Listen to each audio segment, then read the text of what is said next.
Hey everybody, welcome to the What is Money Show. I am thrilled to have you here joining me on my mission to help shine light on the corruption of money. Now, if this is your first time listening to the What is Money Show, I strongly recommend that you go back to episodes 1 through 9 first, which lays a lot of the groundwork for many of the concepts that we explore on the show. These first 9 episodes are my series with Michael Saylor, and thousands of people have told me that this is the best podcast series they've ever heard, hands down, and that it was instrumental to their understanding of money and Bitcoin. So if you're looking to start a deep dive into the nature of money, I don't think there's any place better that you can start other than episode 1 of this show.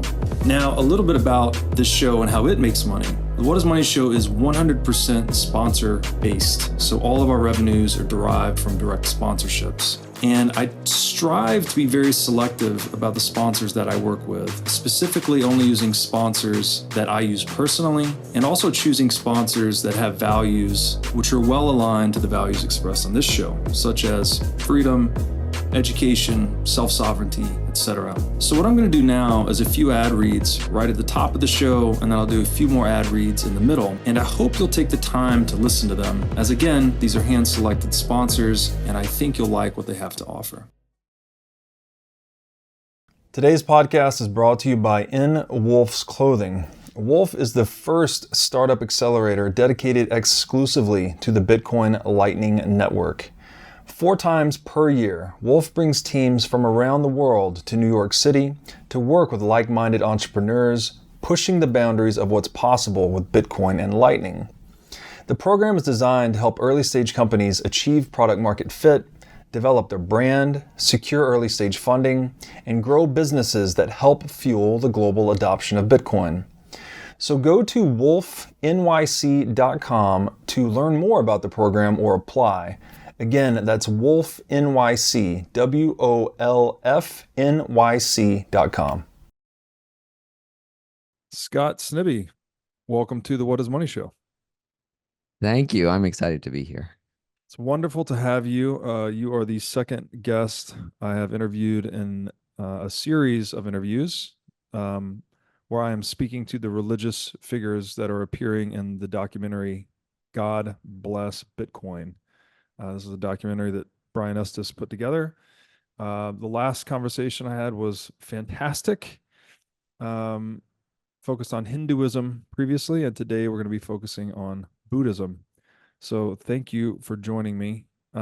Just by way of quick introduction for you, you are a technology entrepreneur. I think you said you sold your last company to Facebook. You're also a Tibetan Buddhist and meditation teacher. And you're also author of the book, recently published book, How to Train a Happy Mind. So with all of that said, I think what would be most useful to get started is just to ask you how you discovered Bitcoin, how you became involved with this documentary, and maybe tell us a little bit about your background that led you up to this point. Yeah, sure. I'll answer your question about Bitcoin. I'm a person who always loved creative technology, like computer graphics, ways of using computers for creativity and expression. The way I got into Bitcoin was, I live in the San Francisco Bay Area, so I was aware of Bitcoin early on, and I thought of it as a little bit of a esoteric thing for people who are into cryptography, in its first couple years. But once I looked into it a little more detail in like 2013, I think late 2013, I saw that it had the potential to be a monetary system independent of nations. And, as I was growing up, I think from an early age, I saw that nations were a wonderful solution to problems of, tribalism and feudalism, other forms of organization where there was a lot of fighting and inequity. And nations actually improved that situation for quite some time. But now we're wasting a huge amount of resources with nations competing against each other, having huge nuclear arsenals, for example, not to mention the ones actually fighting each other right now. So I felt that in general, I kind of feel in my life, anything that helps erode that sense of independence and competition and even hatred between nations is beneficial. So anything that moves us more to one civilization, one notion of a total humanity. So Bitcoin I saw as, wow, this is something nobody can control. The technology of it is genius. You know, I'm a computer scientist. I have computer science degrees. I read that Satoshi Nakamoto white paper. Honestly, I feel like that is on par with like Einstein's paper about relativity. It's extraordinary. If you're a computer scientist, like the problems that solved so elegantly and with airtight solutions to Mhm. like trust and value. Anyway, that's how I got into Bitcoin, and I bought a little bit at some, to support it. And then when it started taking off in the different waves, then I looked into it in much, much more detail. As I remember buying like $700 of Ethereum, and then looking at it a couple years later, it was like $30,000. So I was like, oh my goodness. So that was the point I took it more seriously as part of an investment portfolio because I was more interested in the ideas. And then, so now it's something that's I believe in both because of its power for humanity and also just more practically as an investment that kind of makes sense in your portfolio. Yes, no, it was wonderfully. I think it's a great description of Bitcoin as money independent of nations. Mhm. Um, and yeah, maybe nations are a technology that was once very useful, but maybe we're going to outgrow it, right? We've outgrown other social technologies before, so maybe Bitcoin is something that leads us beyond nationalism in some ways. Maybe not completely, but definitely the nation state is something that's uh, a rather new invention, actually. Like we've had nations for a long, long, long time, but the nation state is something that's a bit newer, and many would argue quite problematic. How did you get involved then? You mentioned, well, we mentioned at the top of the show, you're a Tibetan Buddhist and a Mhm. meditation teacher. How did you get involved with the God Bless Bitcoin documentary in the capacity as a Buddhist? Well, I run a podcast. I like to joke I used to be a part-time Buddhist and now I'm a full-time Buddhist. So I started a podcast and a nonprofit organization about 5 years ago called A Skeptic's Path to Enlightenment for people who aren't religious to benefit from some of the meditation and philosophy in Tibetan Buddhism. And I publish an episode. I do some interviews like your show, but I also have kind of episodes where I give a talk or a lecture. And so I had one of those talk lecture episodes called Bitcoin and Buddhism. Hmm. And I talked about how some of the ideas around Buddhism and around Bitcoin and money illuminate some of the most profound ideas within Buddhism, especially the Buddhist idea of emptiness, or which is interdependence, how Mm. nothing exists separate from something else. Mm. And money is a great example of something that does not exist independent from Mm. almost all of society. So that's how I got into it. That's how they found me. Is that I Mm. had published this. It was actually one of our most popular episodes. And so I think if you search for Bitcoin and Mm. Buddhism, there's not that many. I think mine is the number one hit, and there aren't too many others after that. So that's how they found me. That's super cool. Is that I wrote a paper called The Number Zero in Bitcoin, and I was Mm, comparing the emergence of Bitcoin to the emergence of the number zero. And one of the I'm pretty sure this was a Buddhist notion that I came across in researching that paper was Shunyata, yes. which means emptiness, basically the void, emptiness, something like that. Yes. Yeah. And the other thing that I came across there, and I'm pretty sure this was Buddhist as well, I might be saying this one wrong, codependent origination, where basically all things exist in pairs. Um, Yeah. No, yeah, you nailed it. So those two thoughts, shunyata is often translated emptiness. yeah, And then the logic, that's kind of how everything exists, yeah. according to the Buddhist view. It's quite a badly named, translated term because really it means total interdependence. And Mm, then dependent origination is the logic that leads you to shunyata, as you said, mm, interdependent. So, mm. yeah, you got the basic concepts quite clearly. We could talk about that for a long time, but in general, the idea, I'll tell you the idea really succinctly, since you've obviously studied it a little bit. The idea in the Tibetan Buddhism is that emptiness or interdependence means that everything exists by the coming together of three things. Mm. One is parts. Everything's made out of parts. Like Mm-hmm. you're made out of all parts of, Yep. your parents and things that you ate and so on. Causes, all the things that cause those parts to come together. Right. And then your mind. So your Mm. mind labels on top of this bunch of biological parts and all the causes that, your parents and our society that brought them together as Robert. So Interesting. you're not really Robert. That's just a Yeah. label. That's a sound. That's a word applied to the all of the trillions of parts that came together through causes. Fascinating. Yeah, it's funny how many trinities these different wisdom traditions seem to stumble upon. Obviously, in Christianity, it's the Father, the Son, and the Holy Yeah. Ghost. I've been reading about Neoplatonism recently, and it talks about the particulars, which are Mhm. the actual things that exist, right? The particular table, Mhm. particular chair, etc. Then there's the forms, the Platonic Mhm. forms, which is like the idea of a chair Mhm. or a table. And then there was, I think, what they called the straying cause, or it was like mediated between the two. So there seems to be this idea of like the particular instance of a thing, the idea of a thing, and then the medium that mediates Mhm. between the idea and the particular thing. Mhm. That structure comes up often in many Mhm. different wisdom traditions, as far as I can Yeah. tell. Um, the Shunyata, which you said translates actually as total interdependence. That's fascinating. Better translation. Yeah, that's fascinating. So it's not nothingness per se, it's the total interconnection of all things Yeah. in a way. And I recall in researching that piece, Shunyata, maybe it was the pathway to nirvana, if that's correct, or part of achieving nirvana. And nirvana was this, I Yeah. mean, I'll let you answer, but it's something like this place of total liberation, right, from the world. And I'm saying all of this because it's a great segue into our first question as well. What is freedom? Mm. Yeah, so let's see.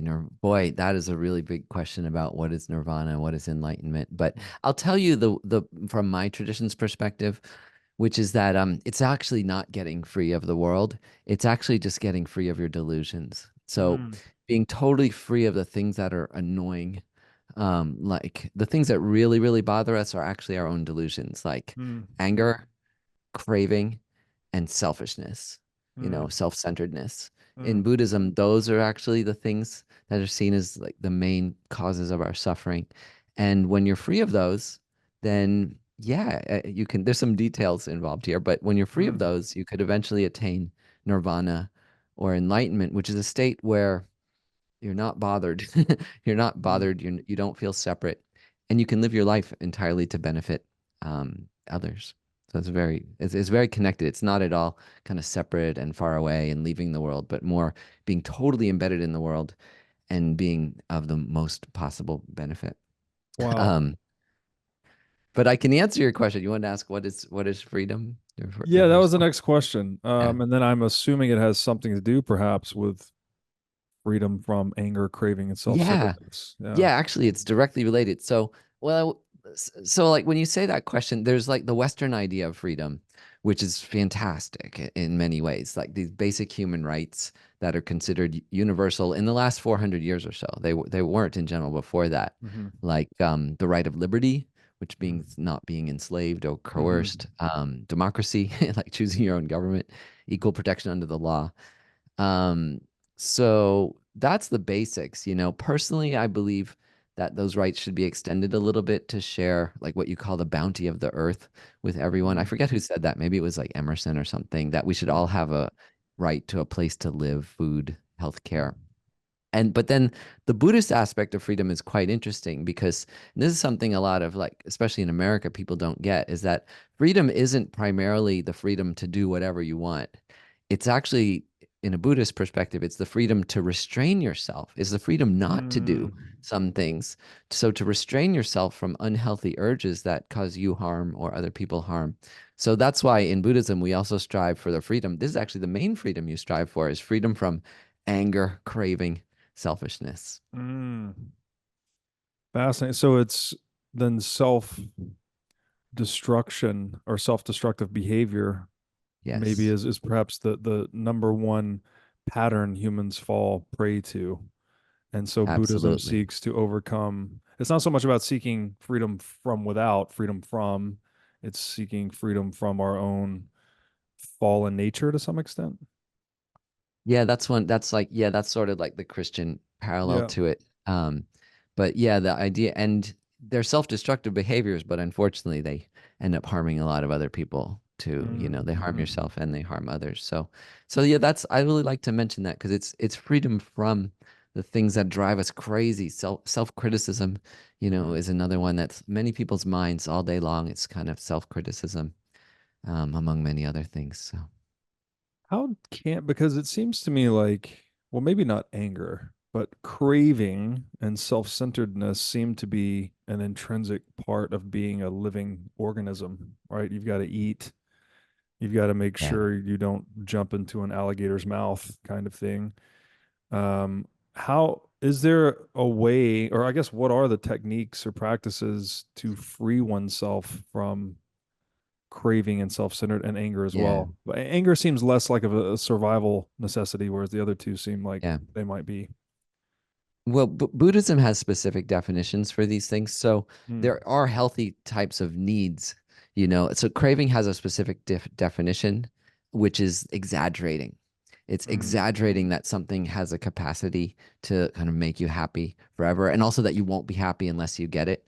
mm, And it could be like you need to eat like a sleeve of Oreos to be happy, mm, or if you just get, this girlfriend or boyfriend, that you're mm, chasing out. It's very exaggerated because when you get that thing, you realize it has actually some flaws. When you finally get in a relationship, right. it's not as perfect as you think, and they have delusions. And so these things, it's not that you shouldn't have your healthy needs, and everybody has those, but that you recognize when they're exaggerated. The selfishness one is more when you feel like you're more important than others, Mm, right? That you really or less important, which is the mm, flip side. It's that ego.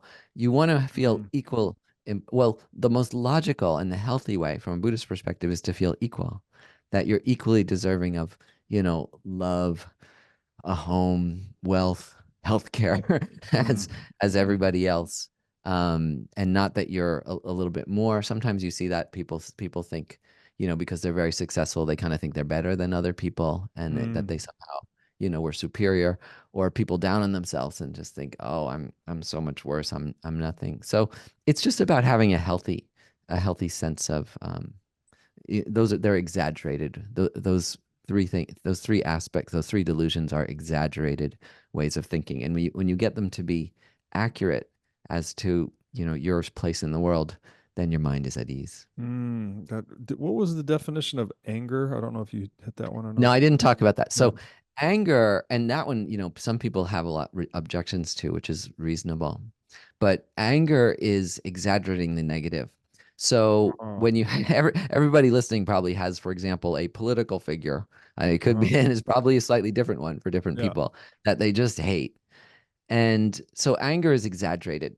It sees only the negative in something, Oh, okay. right? It's different to be healthy and see like, oh, I think this thing should change, or that person should get out of office. The world would be better that way. That's reasonable. Yeah. But anger is like that person's my problem. They're only Okay. everything they do is bad, and I want to get rid of them. In fact, I might be willing to do something very bad to get rid of them. Mm, Like that, like the extreme anger leads to violence. right. So, that's the perspective with anger. It exaggerates the negative. And you can see that if you think about that political leader you're mad at. That person has millions of people who love them. They have a family. They Right. hug their partner. Like Right. they do so much benefit in their life, and so many people love them on both sides of the Yeah. political spectrum, right? So they're not all bad, and not everyone thinks they're bad. So just again, to find that balance, you can be, I think in Christianity, right? You say like, love the sinner, hate the sin, or something. Hate the sinner, hate the Yeah. sin, love the sinner. Yeah. Hate the sin, That's love the the sinner. Yeah. idea. Right. Right. Yeah, that's the idea, is to see people in their wholeness, in their capacity for good. And then, then you can also work in a healthy way against the Mm, things you think they're doing, improperly. So anger is exaggerating the negative, then craving is Yes. exaggerating the positive, as you were Yep. saying. Okay, Yep. interesting. And you can see it. You don't eat a meal and are satisfied forever, right? Right. You need Sure. another one quite Yeah. soon. Same Yeah. thing with sex and reputation, power, money. Yeah. Everyone says they did this survey. I saw this survey where they asked people, how much money do you need? And everyone, no matter how much they have, says if they had 10% more, they'd be happy. Right. Right. Right. That's funny. Um, so that makes sense, and thank you for those definitions because I mean, that's quite a different light on those terms than came to mind when you said them originally. Um, Again, you said anger exaggerating the negative, craving exaggerating the positive, self-centeredness being when you feel more or less important than others. So I guess either the tyrant or the victim kind of thing, right? Yes, Um, exactly. Exactly. Yeah. that's all very excellent. I mean, it's almost like keep it real in a way, right? Like you are human, you're going to make mistakes, but be careful not to over index on either the positive or the negative and realize Mhm. that no matter what your opinion is of other people, you are one of those people. So, Yeah. Yeah. um, Realism. Realism. Yeah. yeah, because there's this, I take issue often with people about this where they say, like, oh, this is the bad guy, or this bad person, or this, whoever, Trump is evil, Biden's evil, whoever it is. And it's like, well, that's not a very high resolution understanding of reality, right? You can't just put people in the bucket of bad Mhm. guy. It's like that person's probably done bad things, probably done good things. And then when you get beneath that, like the philosophy of good and evil, things get even more complicated. It's like, well, maybe that was good for them in this way and bad for them in that way, and et cetera, et cetera. So it seems like this Buddhist perspective is trying to keep it real to some extent.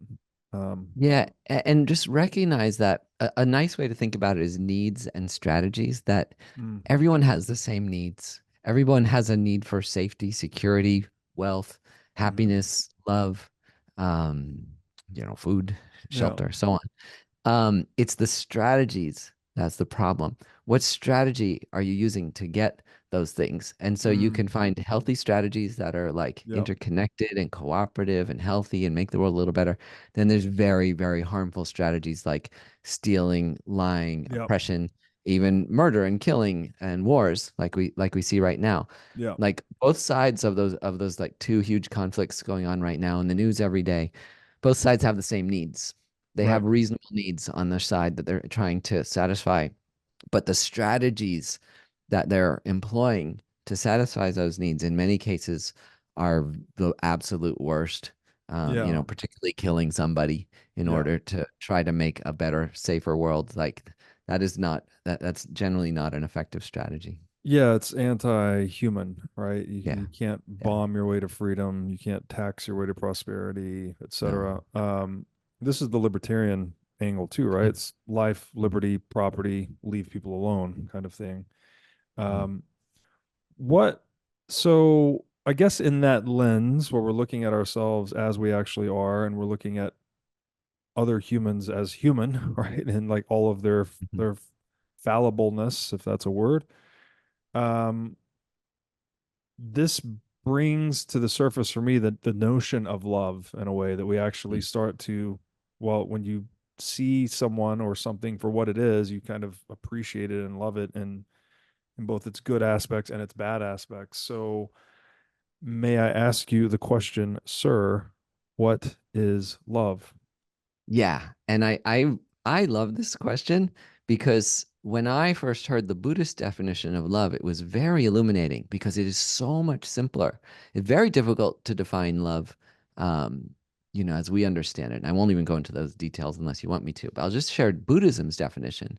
Buddhism's definition of love is wishing others to be happy. Hmm. It's that simple.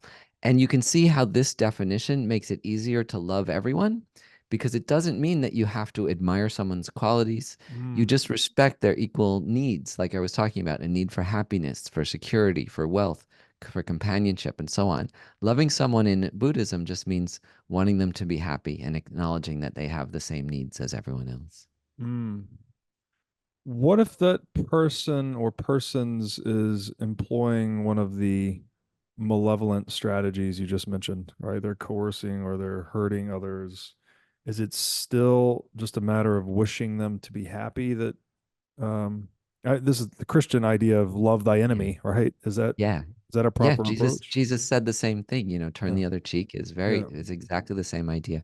Well, two things. One, again, acknowledge their needs, that Mhm. they have some reasonable fundamental human need underlying their behavior, like to be safe is a Mhm. great example. That to feel safe or to feel loved or appreciated or to have wealth or whatever. And then the strategy they're using, is so you kind of love them for that fundamental need that they have, Mm. but yes, you may need to restrain them if they're undertaking some strategy like murder or Right. theft, so on, that is harming others. But you still love them, Yeah. And the thing is, here's the thing: if you have trouble doing that, because we do this in meditation like every day as Mhm. Buddhists in my tradition, you think, okay, think of your absolute worst enemy that you hate. Imagine that person happy, right? Wish them happiness. Because if they were happy, they probably wouldn't be bombing and killing Right. people. Like that's one of Right. the best reasons to wish for your enemy to be happy, is that if they're happy, there's no way they would be doing those things that you hate and that are harming others. Like a happy mind doesn't go and, bomb an Yeah. apartment building, for example. Right. Yeah. No, that's an excellent point because to be happy is almost synonymous with to be satisfied, right? And Yeah. if presumably if you're happy, your needs are met, right? As you were saying. So they wouldn't need to employ strategies of any kind to satisfy unmet needs because they're happy and their needs are met. So almost wishing someone happiness as, I mean, this sounds a bit kind of mystical and out there, but in a practical way, it would actually, if the person was, say, bombing your building, if that person were happy, they would probably stop bombing your building at the point they became happy. That makes Yeah. sense.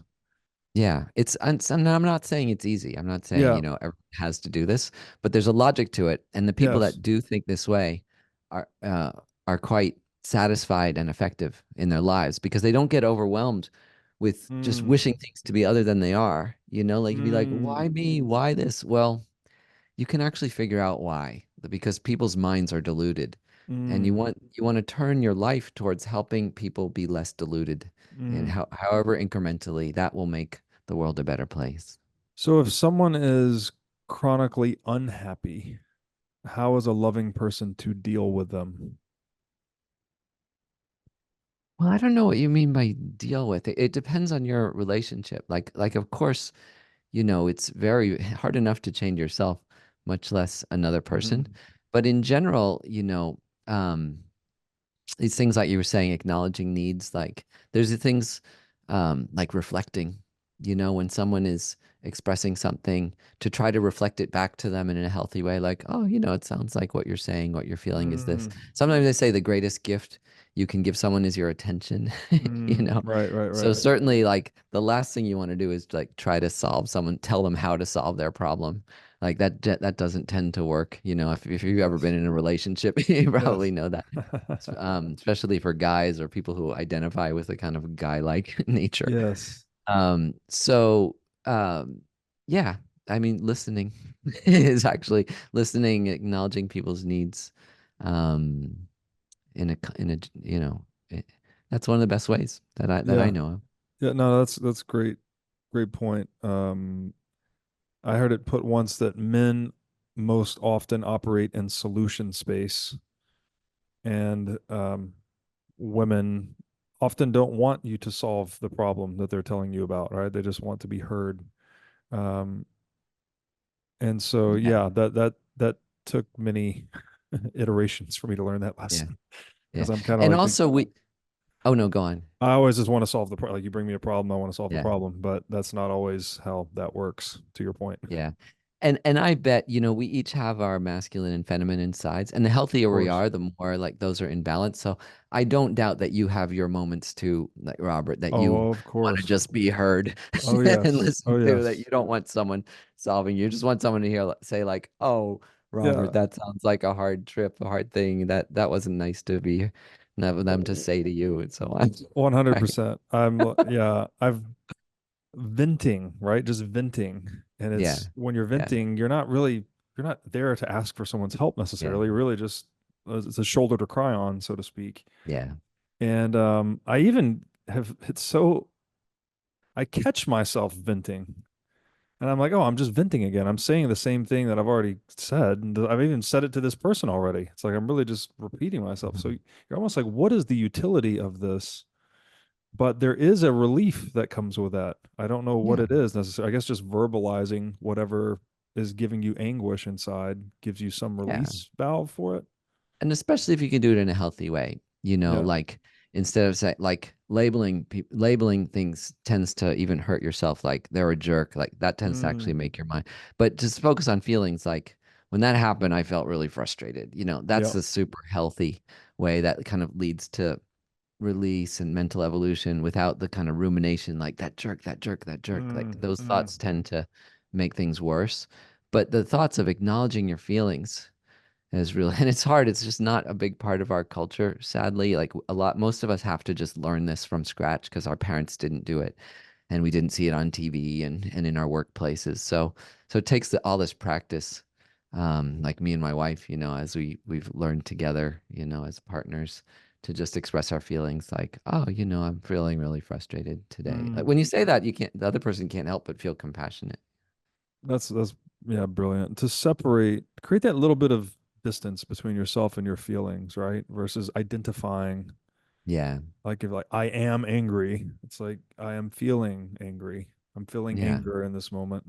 That's incredible how much more control that gives you, I think.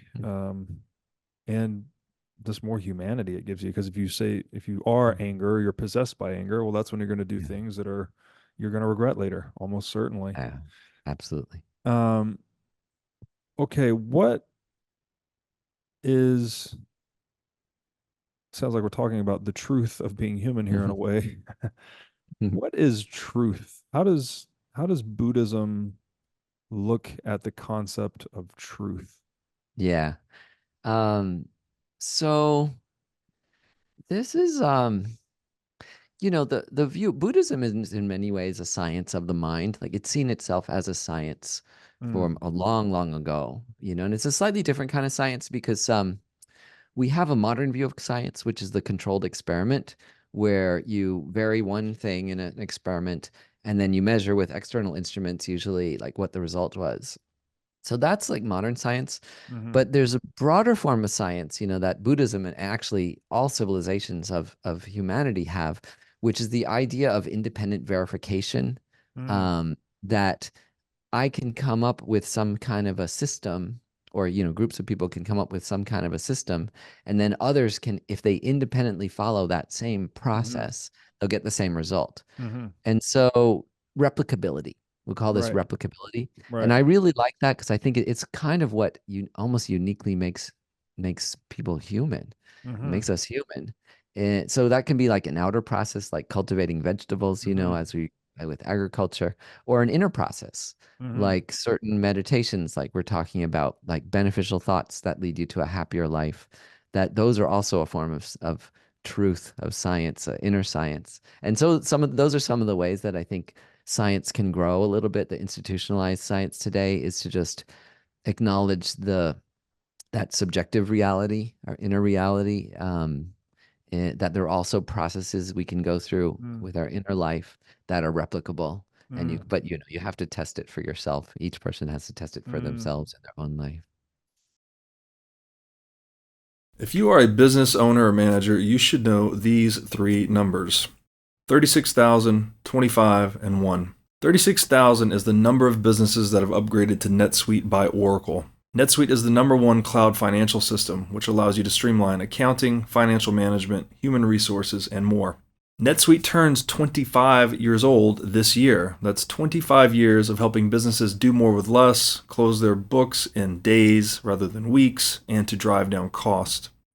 And finally, 1, because your business is one of a kind. So with NetSuite, you get a customized solution for all your key performance indicators in one efficient system with one source of truth. NetSuite is everything you need all in one place. Right now, you can download NetSuite's popular KPI checklist designed to give you consistently excellent performance absolutely free at netsuite.com/whatismoney. That's netsuite.com/whatismoney to get your free KPI checklist. Again, netsuite.com/whatismoney. We want you to join us for 2 days of discussions and debate, which is all happening at the inaugural Dissident Dialogues 2024. This incredible event will take place in Brooklyn on May the 3rd and 4th. You'll be joining leading thinkers such as Richard Dawkins, Steven Pinker, Ayaan Ali, John McWhorter, Aisha Akambi, Michael Schellenberger, Mary Harrington, Chris Williamson, Winston Marshall, Konstantin Kisin, Francis Foster, and more. Hang on a second, since when have you ever been a serious thinker? I love thinking, it's my favourite hobby. Sometimes, of an evening, it's all I do. Think. Moving swiftly on, we want you to join us for a gathering where everyone is part of the conversation. Conservatives, progressives, atheists, theists, left, right, and everything in between. Dissident Dialogues presents a rare opportunity to immerse yourself in a conversation with the most influential thinkers of our time. We'll tackle important topics relating to religion, science, politics, and culture. If you're driven by intellectual honesty, curiosity, and a desire for the truth, Dissident Dialogues is the place for you. It's not just an event, it's the beginning of an intellectual journey, and we want you to come along for the ride. I like rides. Dissident Dialogues is a place for dangerous ideas. Buy your tickets now at dissidentdialogues.org and be part of the conversation.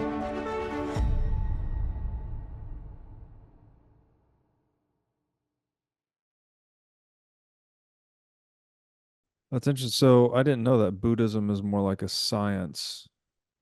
It considers itself that. Wow, interesting. I didn't know that. I was just thought it was a religion.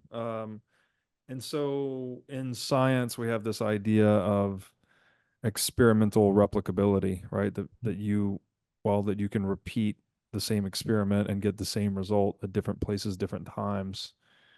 So other people can independently verify the result, and through that independent process of verification, we establish the body of science, as it were.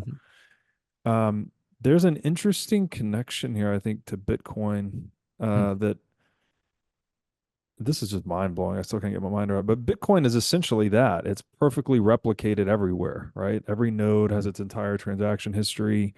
Every node is auditing every other node. Everything's fully transparent. Everything's fully verified.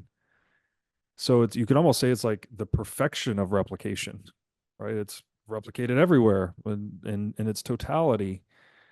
But the net result of that, or the apex outcome of that, is total irreplicability. It cannot be replicated. Like, that's the innovation, right? You have this 21 million fixed money supply. And people often refer to Bitcoin as truth, that it's the most truthful money there's ever been. So anyway, I don't really have a question there. It was just kind of occurring to me that there's this paradox built into Bitcoin based on replicability, that it's perfectly replicable, but in its totality, it's irreplicable, right? You can't make the 21 millionth and first Bitcoin. Well, it's quite a paradox because it's like it's everywhere and nowhere.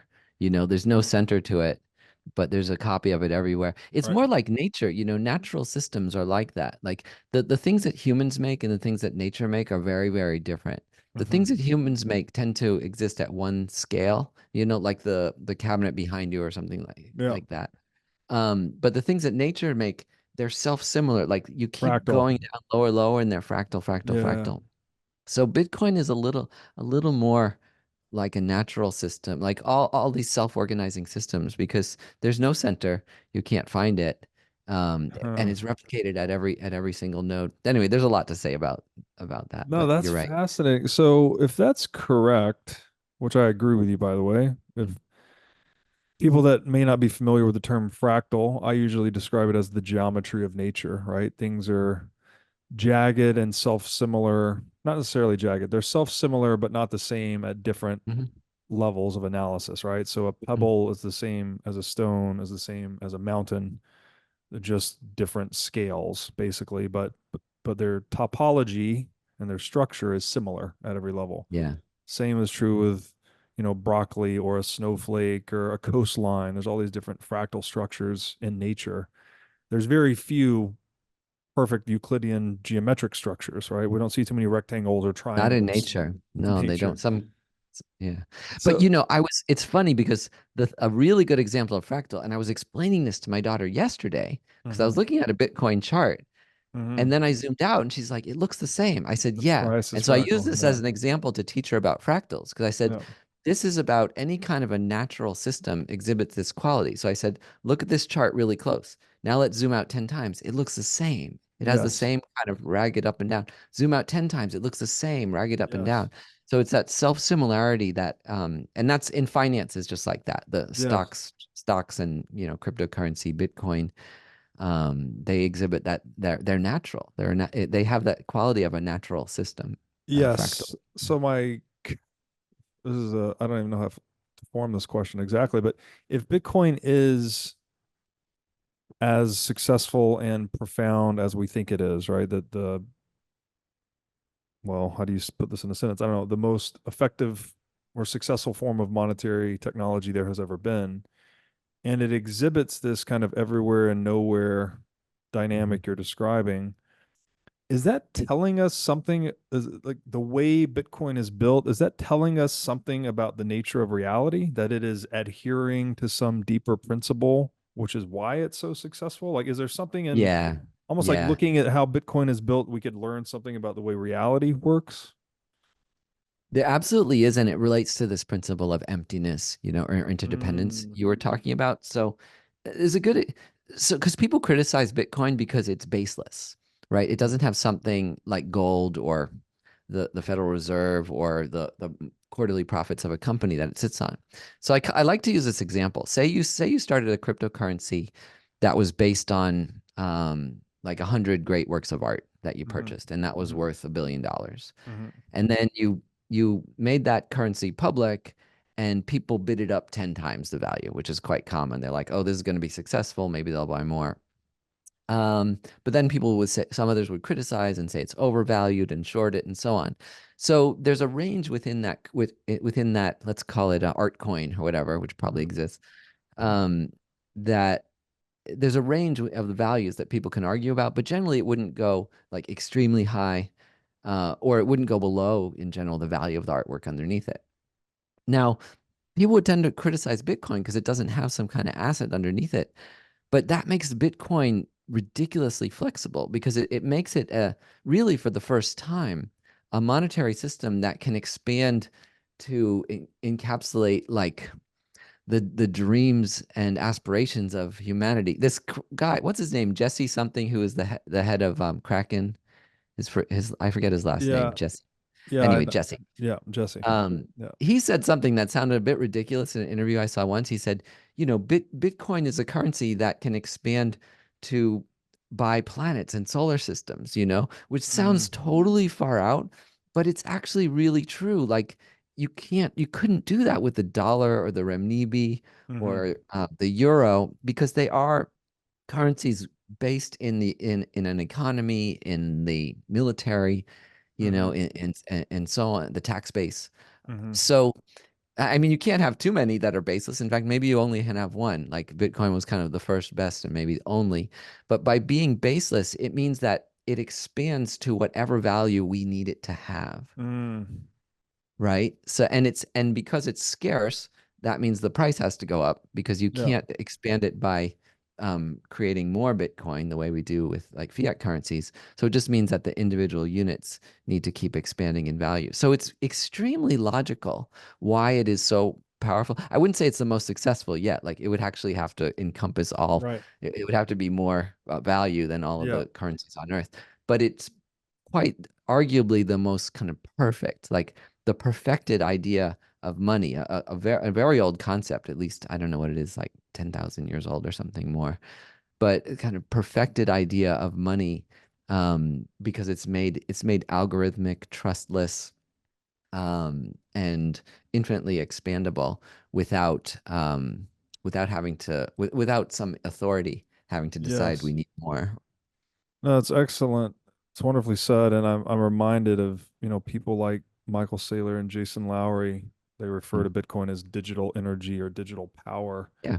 And it Yeah. starts to sound a lot more like that when you're describing it. It's like it's this very flexible membrane, right? That can encompass or whatever we need it to do, basically. But it's not actually, I wouldn't even say that it's baseless, right? Because it's rooted in physical reality through proof of work mining. So like Yeah. it's somehow it's an idea, but it's rooted in the physics of the real world. And I don't that's just quite mind blowing. I can't think of another example of that really. No, Um, no. It's based in our need for primarily a store of value. You know, they thought it was a medium of exchange. It yeah, seems to be more effective as a store of value. yeah, Because it's if you store your money in dollars, any currency, you know, one of the first things you learn when you get a little financial education is it's worth less the next year. that's Holding right. dollar bills or dollars in a non-interest bearing account is one of the worst investments you can That's make right. because it's guaranteed to lose a little bit of value every year. Yeah, because it is counterfeited at scale by the central bank, which is something else they don't teach you in school. Yeah, that's one way. Um, which I would argue and have argued strongly on this show is that central banking is a legally enforced injustice, and this is something that Bitcoin is overcoming.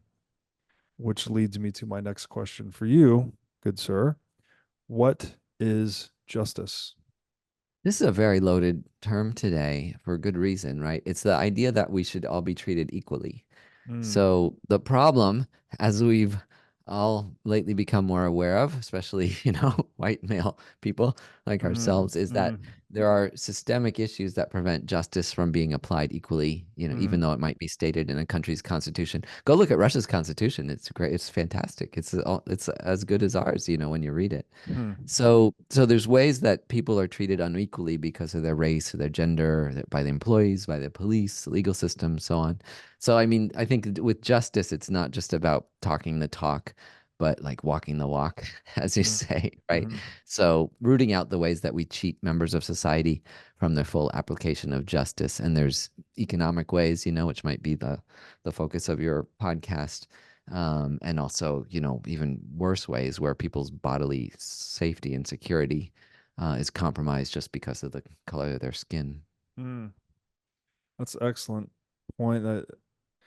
I often say that I think this is true. Like the idea of equality in the eyes of the law, right? That we're all playing by the same set of rules and the rules don't apply unevenly, right? There's not rules for thee and not for me kind of Hmm. dynamic. That's what enables fair play, right? That enables us like, oh, Yeah. these are the rules. Let's all play by the rules. And that's how we get, you know, good good outcomes. But once the rules start to be, and I actually use that as the definition of corruption as well, like the uneven Mm. application of rules. Like typically, if you say the word corruption, someone thinks of it something like bribery, right? That you're bribing a judge, for instance, to apply the rules unevenly, right? Hmm.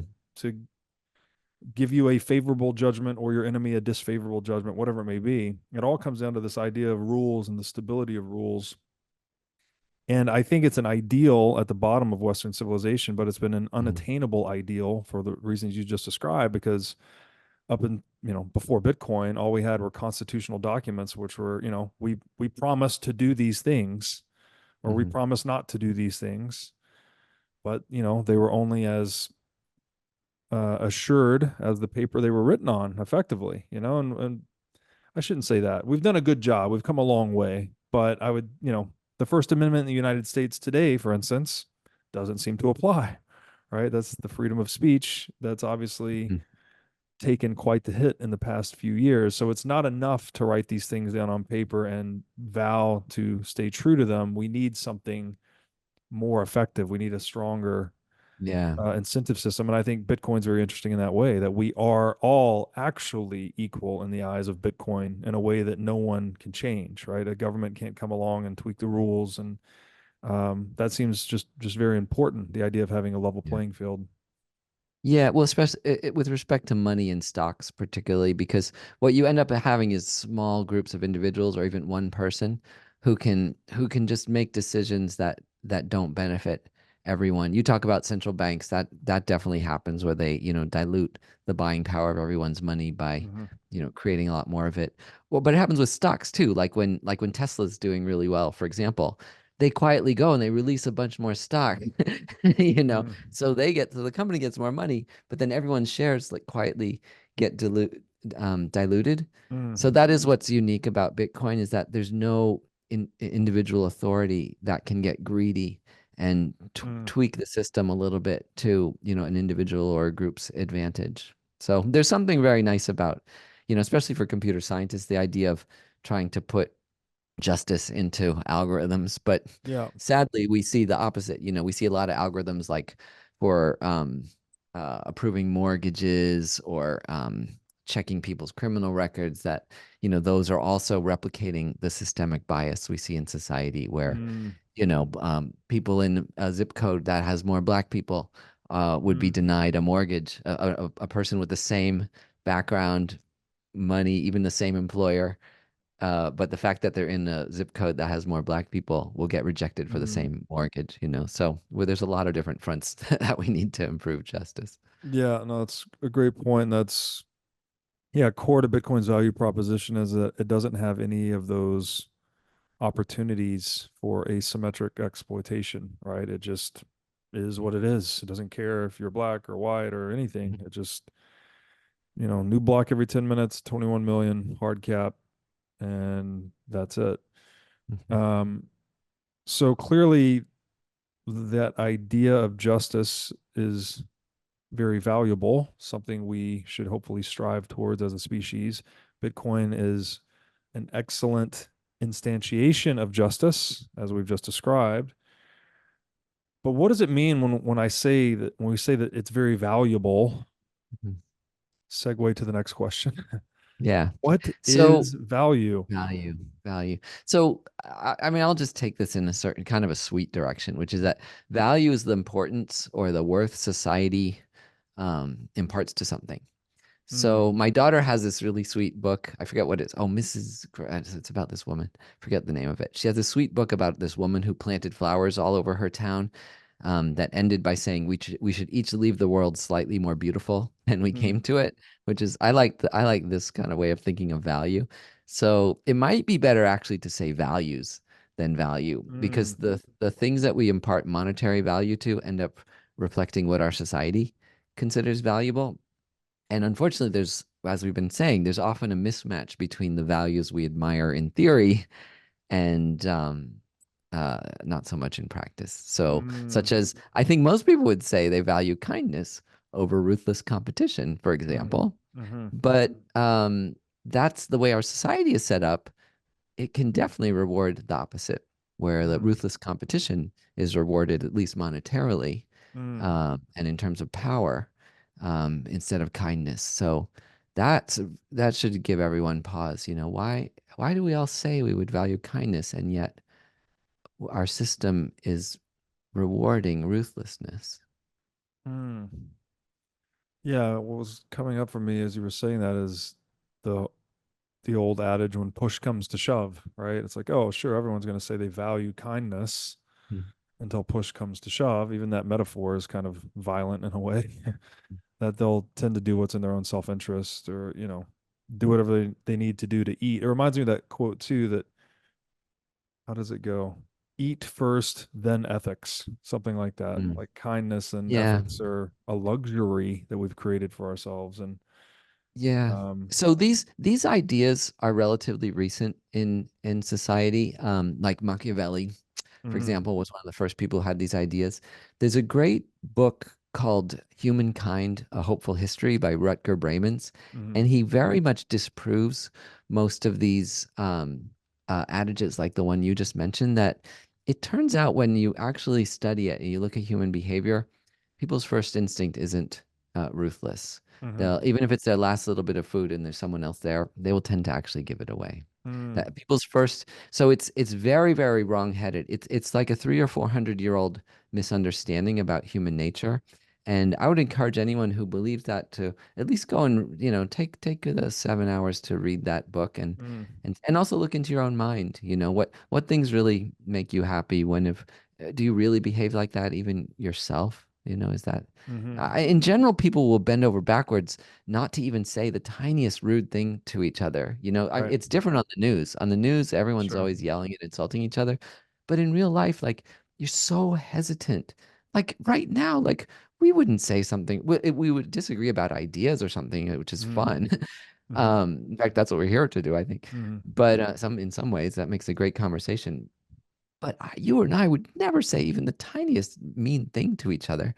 And that people just bend over backwards not to be rude, not to Right. insult each other. So I very much disagree, with those. But I understand it's embedded in our culture, and I used to think it myself too. But when I questioned that idea, when I looked into it through science and history, it turns out not to be true. And many Mm. of the scientists who studied this and proved it, they faked their results like the Mm. Stanford prison experiment. It turns out totally invalid scientific result. It was Really? just faked for the professor's own advancement of his career.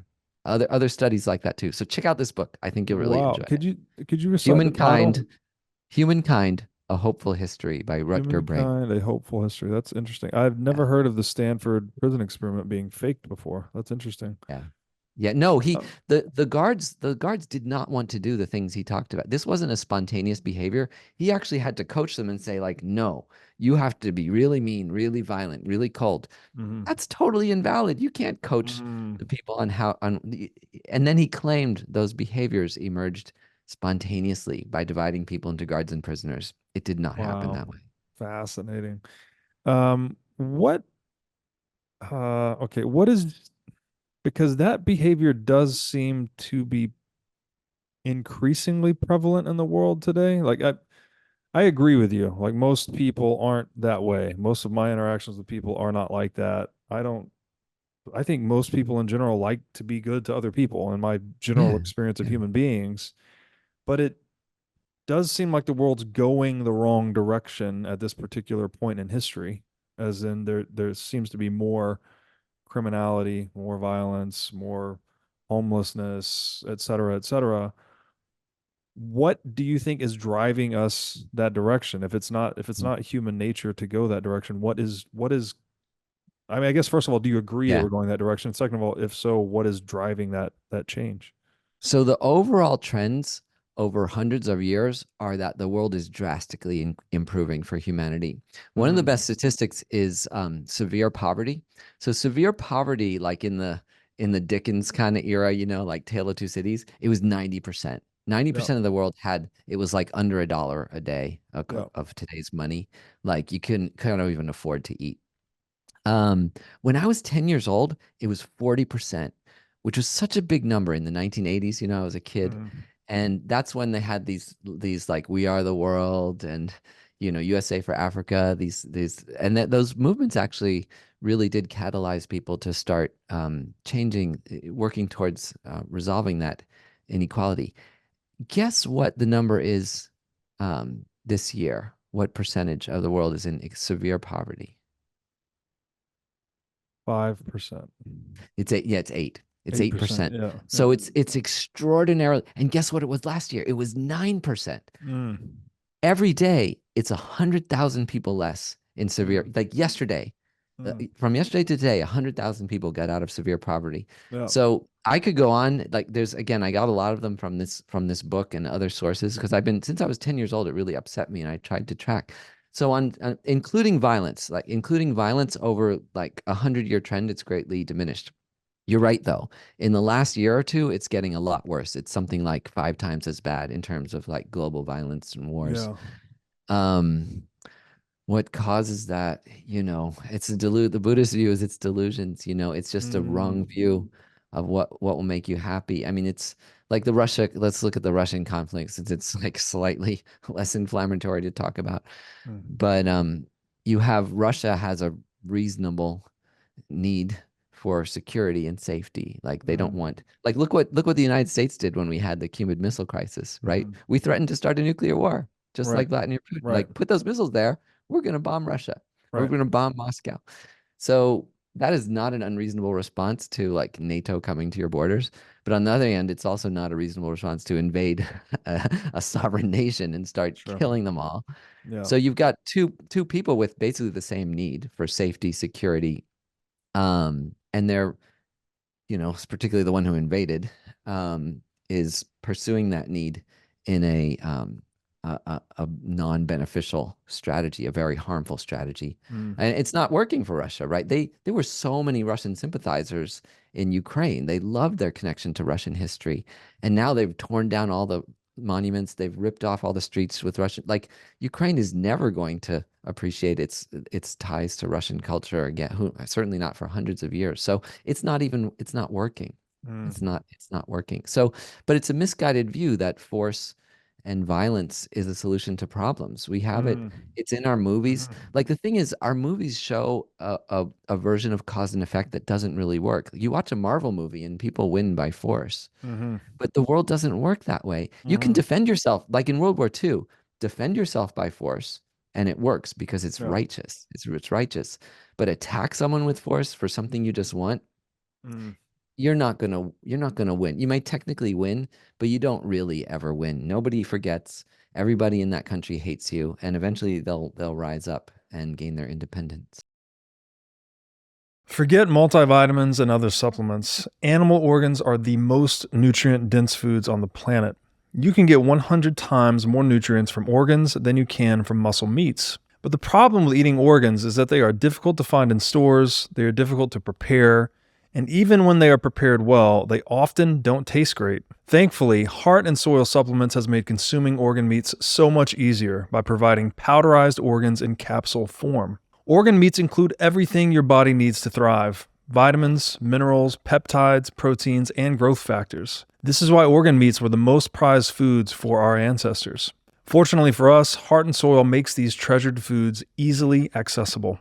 So go to heartandsoil.co today and use discount code BREEDLOVE to get started on your journey to optimal health and vitality. Again, that's heartandsoil.co, discount code BREEDLOVE. Over the past 9 years, I've been going through a pretty serious struggle with my personal health. It started with a sharp pain and stiffness in my hip after a lifting injury, which I later learned was related to some pretty extensive inflammation in my gut. Then I developed an autoimmune issue, and soon I was having joint pain all over, skin irritations, and all kinds of digestive issues. I visited many doctors trying to figure out what was wrong, but none of them were able to help me fix any of my issues. I eventually started to see an energy healer with whom I had some limited success, but it wasn't until I started working with the biohacker Anthony DiClementi last year that I was finally able to start making real progress on my healing journey. Anthony spent a lot of time with me learning about my specific situation and worked with me to adapt a custom health plan to address my needs. Anthony has served as a personal biohacker for celebrities, billionaires, and professional athletes all over the world. Besides helping people like me overcome health issues, Anthony and his world-class medical team also help guys that just want to optimize their cognitive performance, guys that want to pack on some muscle, and guys that just want to get shredded. Anthony keeps a tight book of business and is selective about the clients he brings on. To apply for Anthony's biohacking services, text Breedlove to 847-943-7221. Again, to apply for Anthony's biohacking services, just text Breedlove to 847-943-7221. So the Buddhist view it is these delusions and motivating, let's say, immoral strategies toward meeting needs, something like that, right? Or satisfying needs.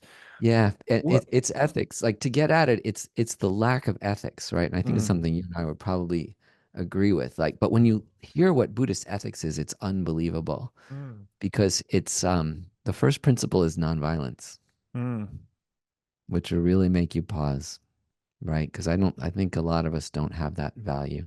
That's in the non-aggression principle in libertarian philosophy, it sounds like. Yeah. The second principle is kindness. To be nice.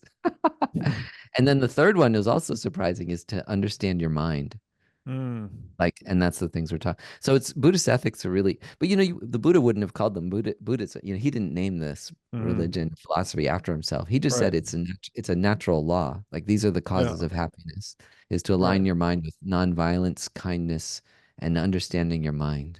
Wow. Beautiful.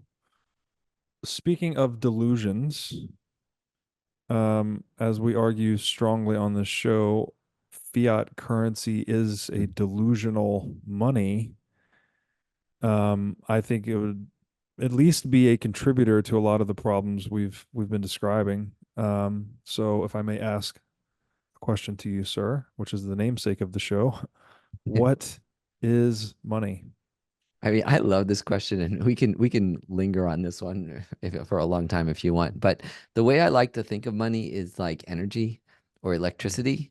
So money lets us smoothly move, you know, effort, energy through society. And the Mm, word currency comes from the same root as current, which mm, means like electric current, which mm-hmm. means to run or to flow. So when money's moving, it's creating energy, and the faster well, I think I might be wrong about this, but you know, when it moves faster, maybe it creates more energy, but it also can be stored in a battery, you know, Yes. so that energy can be released at the right Yes. amount and the right time. But that's a simple definition of money. It's just this idea of energy.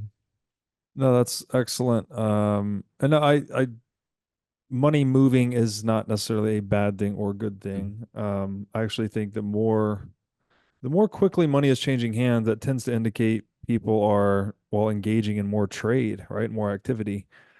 But that doesn't, I don't think the counterfactual is true, right? It's like if money's not moving, that's a bad thing per se. That's where I Mm. would disagree because, and you have to think a level deeper where it's like, okay, it's not so much that the money is not moving, it's what does the money represent? So if I go to work, I've produced something, I was paid in money. If I don't spend that money and I hold that money in savings, well, then I have produced, but I've yet to consume, right? So I've actually added to the productivity or the productive output of the species, but I haven't subtracted from it until I spend that money on consuming something, right? So that's where I think it gets a little tricky. I agree that money flowing, money trading hands, these are signs of a vital economy, but I don't think that money in savings is the contrary of that, if that makes sense.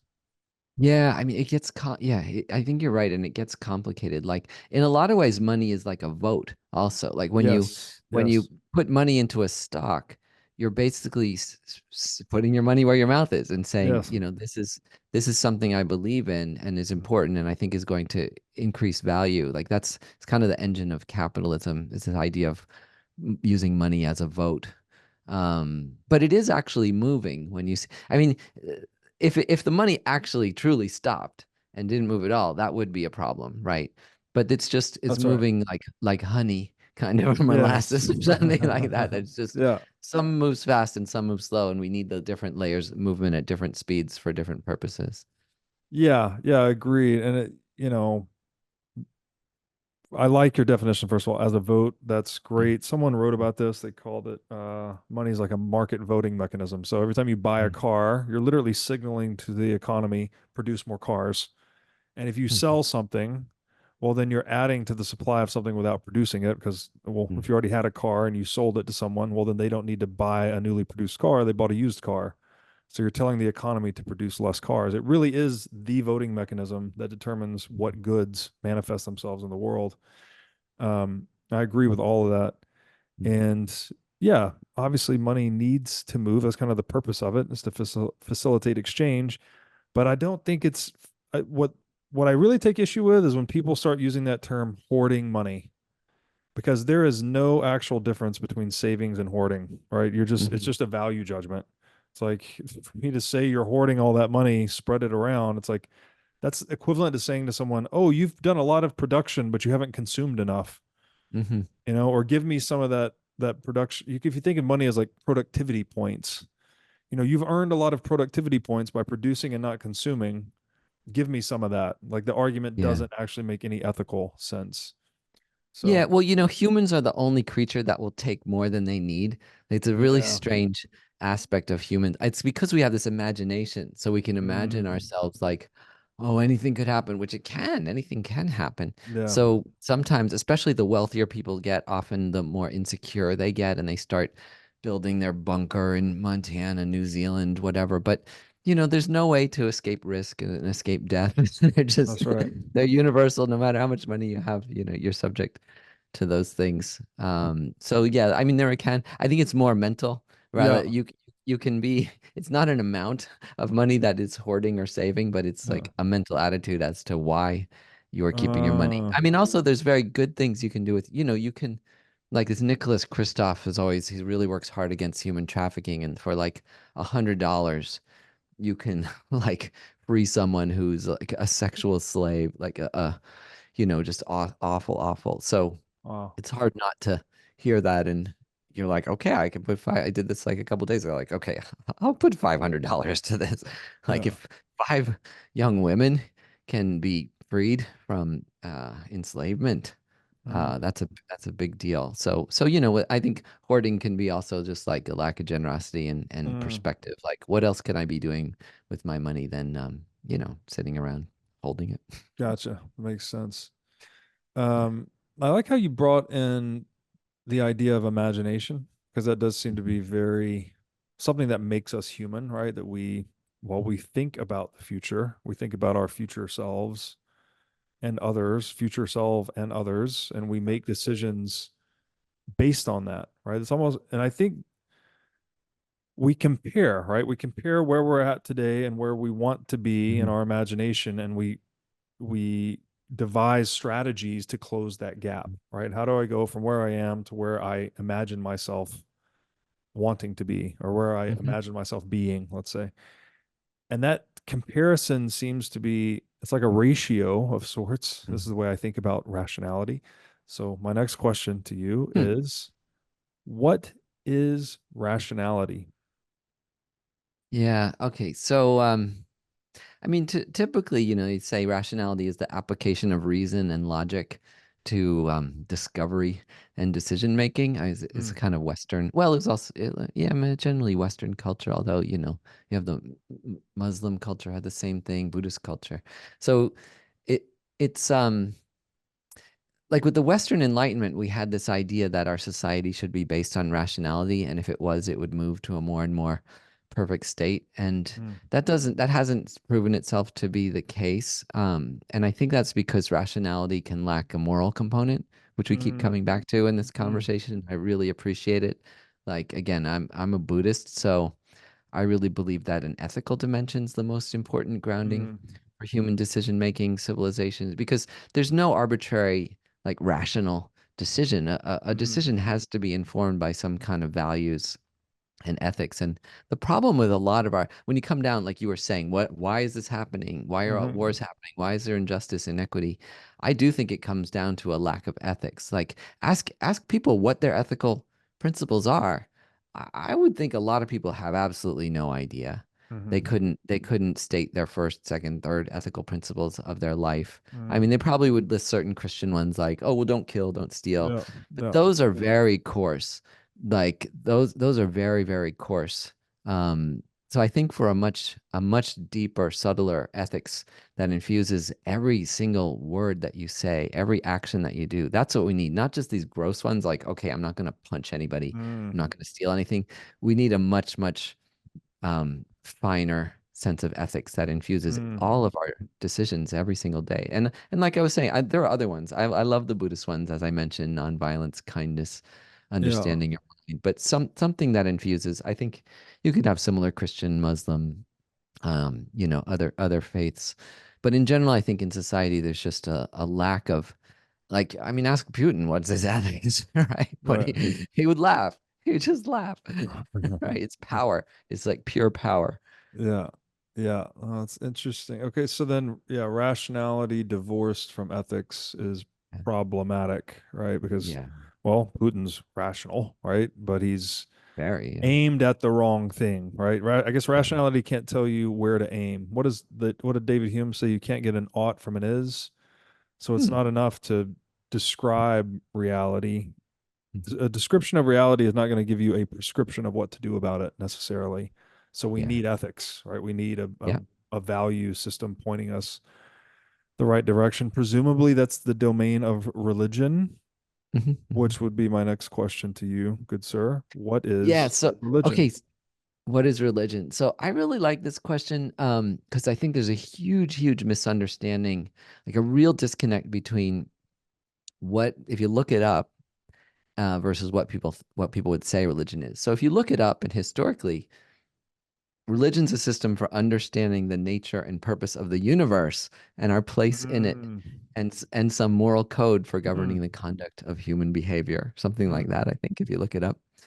That sounds cool, right? That's really cool. But most people don't think of religion and think it's cool.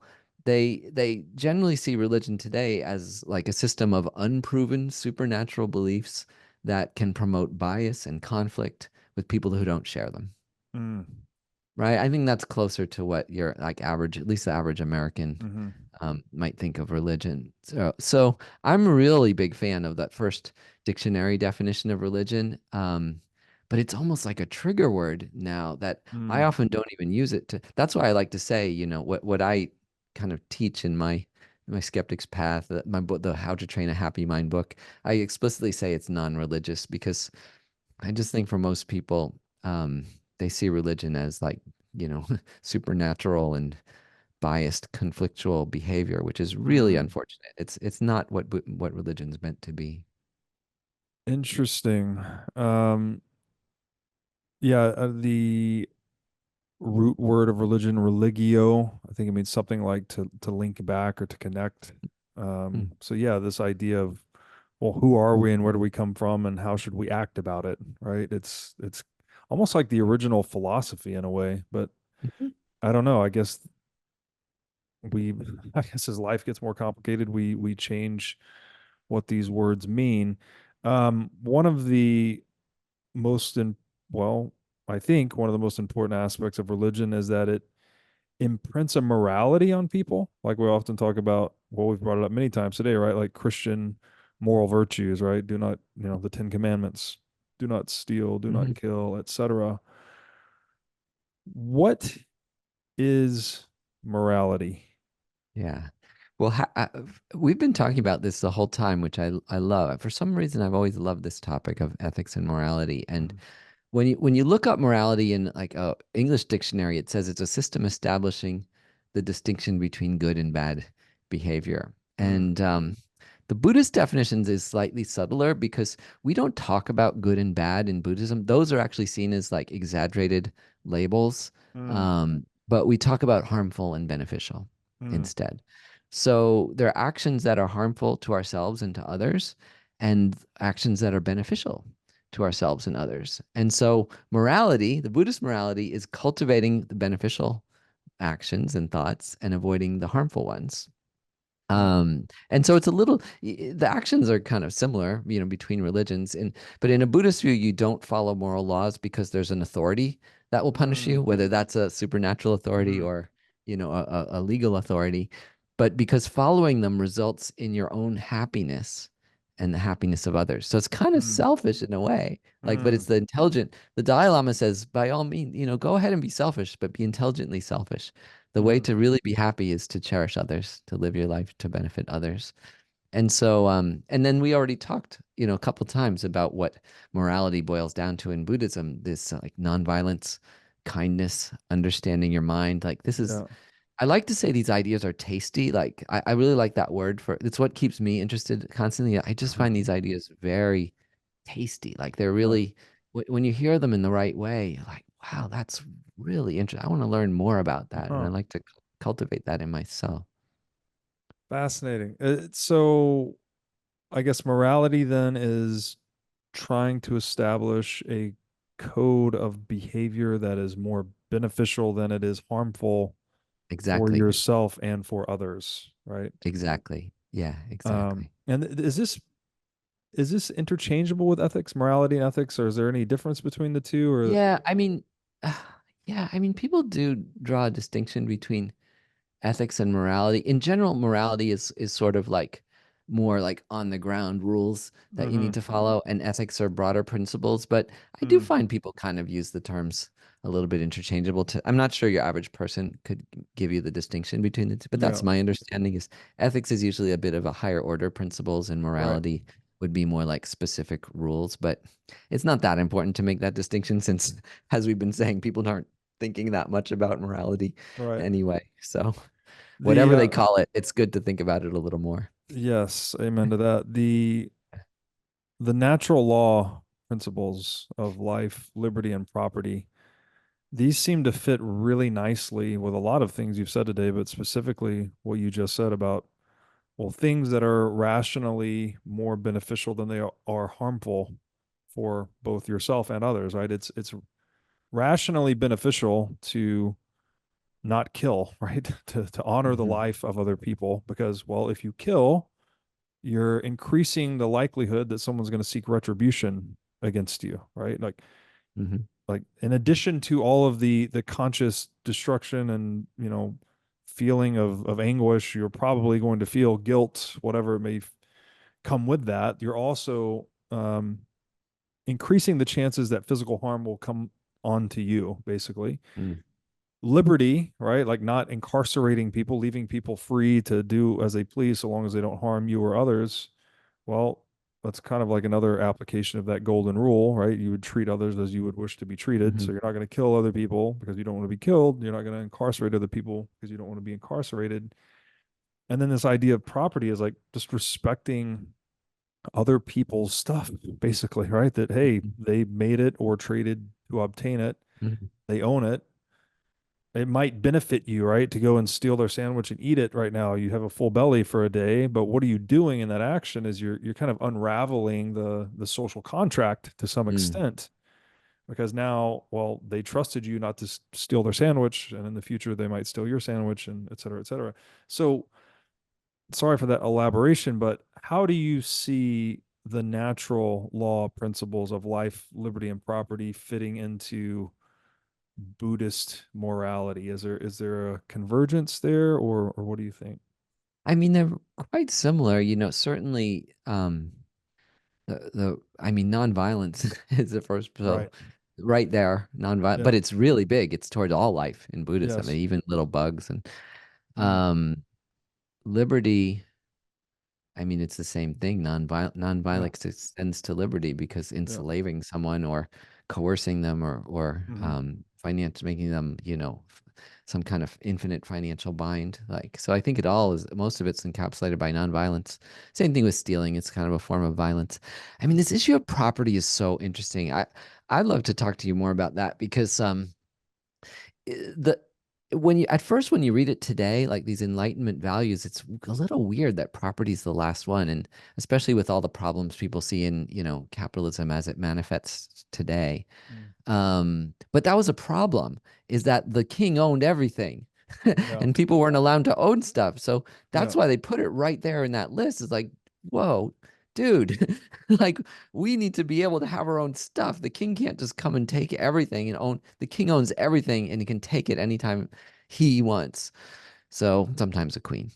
Mm. So Mhm. that's the idea. But the problem is it's just it leads to mental delusions to think you really own something. Like Mm. I think it's like you were talking about the power of words earlier, and I Mm. really think this word of ownership and property is all wrong because of course you Mm. don't own anything. When you die, it's all gone. When you die, Mm. someone else has it. I remember staring at the first house I was thinking of buying and just totally freaking out and calling my mom. It's like, oh, this thing is so big and so much responsibility.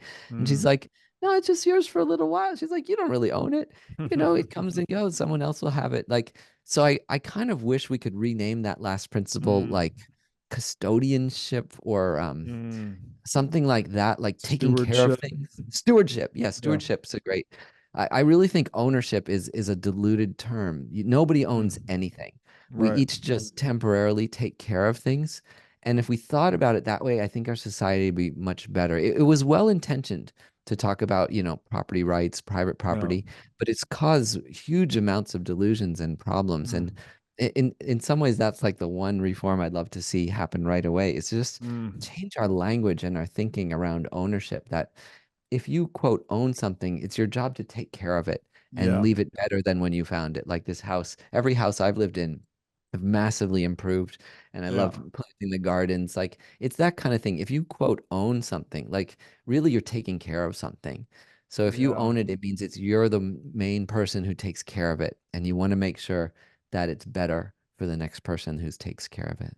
That's an excellent way to put it. And we often talk, Mm. they're often called property rights, but Yeah. the flip side of, well, every right is equally a responsibility, right? So if you own something, if you have the exclusive rights to enjoy that thing, well, you also have the exclusive right to take care of that thing, right? As you Yeah. said about the house, if you don't, I don't know, repair the roof once every 25 years or fix the windows when they're leaking or whatever, well, then it's not going to be a house for long, basically. So there's a symmetry between the rights of enjoyment and the responsibility for maintaining the thing.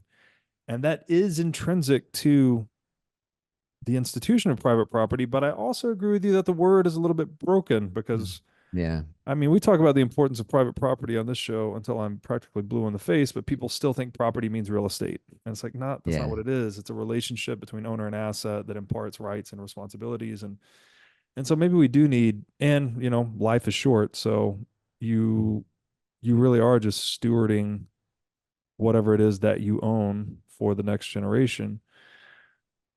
But when you own it, at least you get to decide who it goes to. I mean, to some extent, Mm. obviously the state takes a percentage of your estate when you die, Yeah. which is a whole nother topic.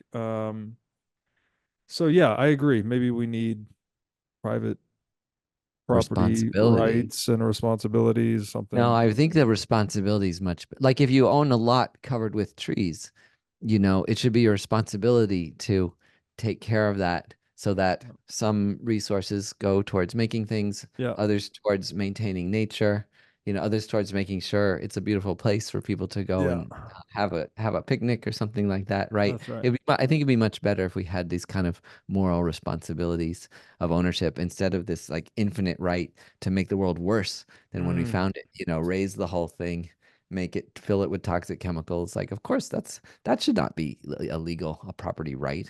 Yeah, yeah, it's hard to know. It's easy to say, oh, this is capitalism not working, but it's hard to say Mm. that because we don't have capitalism, because we don't have strong private property rights, right? Every time you print money, you're violating the private property rights of Yeah. savers. Every time anyone pays taxes, that's a violation of private property rights. Hmm. Government, eminent domain, they're taking people's property. So, like, we don't have this world with really strong private property to say, oh, that's not working. Yeah.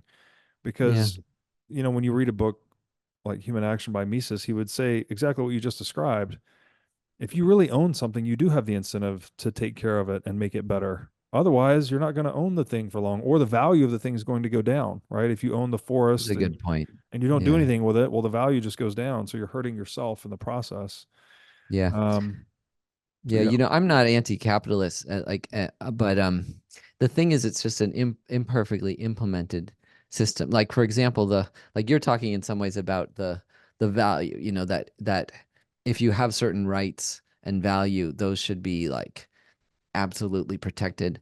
Hmm. But also the cost. The problem also is that we don't the full cost of things should be incorporated into their price. For example, like the price Yes. of a gallon of gas should likely be $100 because it should incorporate the cost to Mm-hmm. healthcare and the environment and, and Mm-hmm. and all of those things, like, and the money should be spread back, like to cover those costs. So we just have an imperfect capitalist system where more extractive and wasteful and destructive ways of circulating capital are profitable. They shouldn't be profitable. If something's harmful to humans or the environment, it shouldn't be profitable.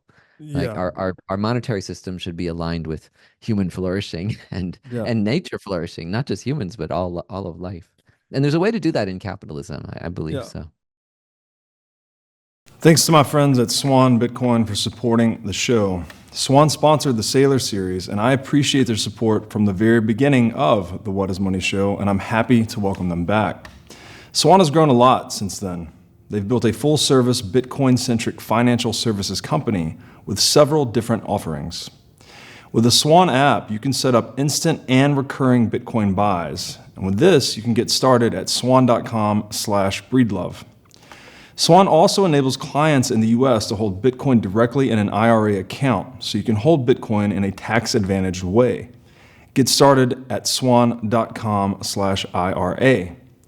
If you're looking to buy more than $100,000 worth of Bitcoin, check out Swan Private. You'll get concierge support for buy execution, retirement accounts, inheritance and estate planning, and access to exclusive events, research, and other content. Get started at swan.com/private.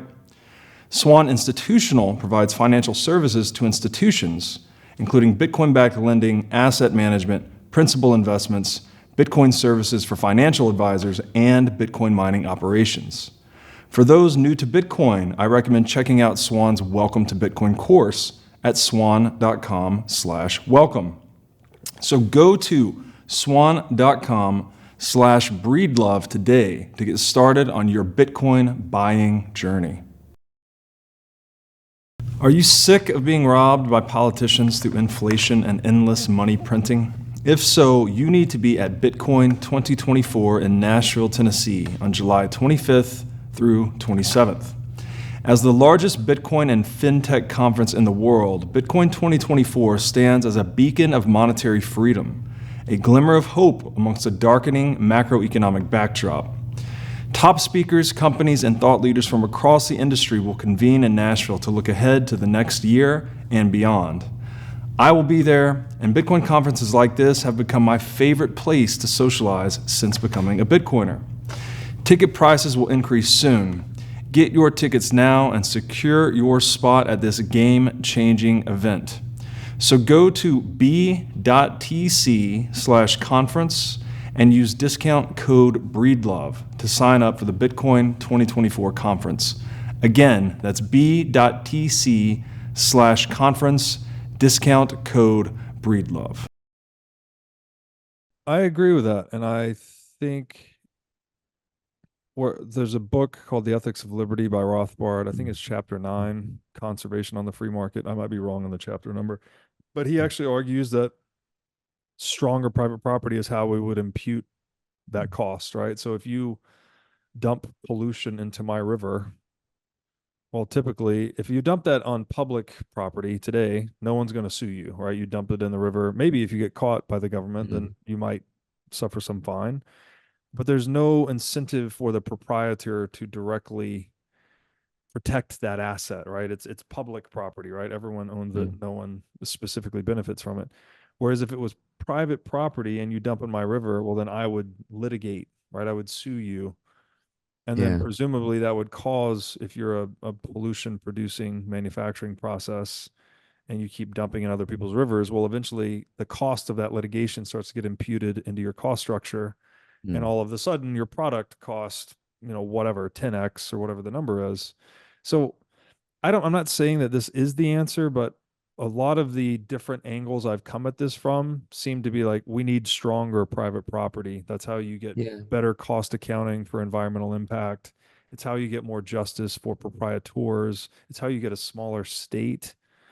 And so, I think Bitcoin is just a big win in that regard, that it's a form of private property that's really hard to violate.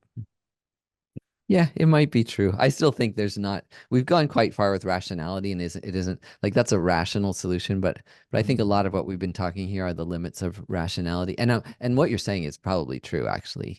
But I think the deeper solution is an ethical one, and it's slower and it's person by person, but it's of extraordinary value, is to just gradually transform our own minds so that we're, nonviolent, kind, and we understand the causes of happiness and suffering, and gently influence those around us in the same way. Like we do. There just isn't. I don't believe there's a purely rational solution out of our predicament. We do need to actually be kind to each other and compassionate, and find ways to spread those values rather than diminish them.